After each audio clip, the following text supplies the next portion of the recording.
A plus B, C, métaphore, grammaire, W, hypothèse, oxymore. Mon chou, tes couettes sont chouettes sous la couette. Les toucher, c'est chou. Z. Bonjour, je m'appelle Isabelle, je travaille à Vichy, en France, et je voudrais votre aide. Je me demande quelle est l'origine de l'expression « pied noir ». Merci beaucoup.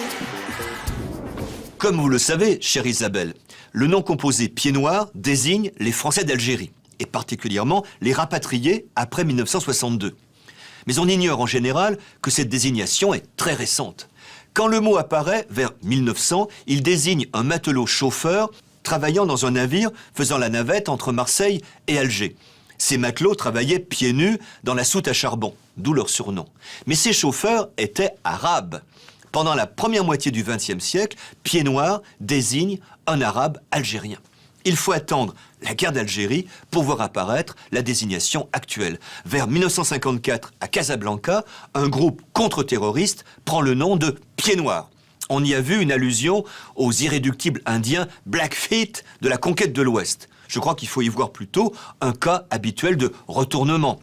Les Européens d'Algérie, désireux de se maintenir, ont adopté le terme dont ils qualifiaient les Arabes. Pour revenir aux États-Unis, les rednecks, terme péjoratif pour désigner les paysans du Sud, au cou brûlé par le soleil, revendiquent aujourd'hui fièrement cette appellation.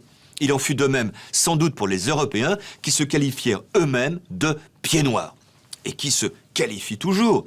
La cuisine, la musique, le patois, pieds noirs. À ce sujet, savez-vous comment on appelle ce délicieux français régional d'Algérie qui a emprunté à l'arabe, à l'espagnol, à l'italien? Le pataouette. A plus B, C, métaphore, grammaire, W, hypothèse, Oxymore. Y et Z.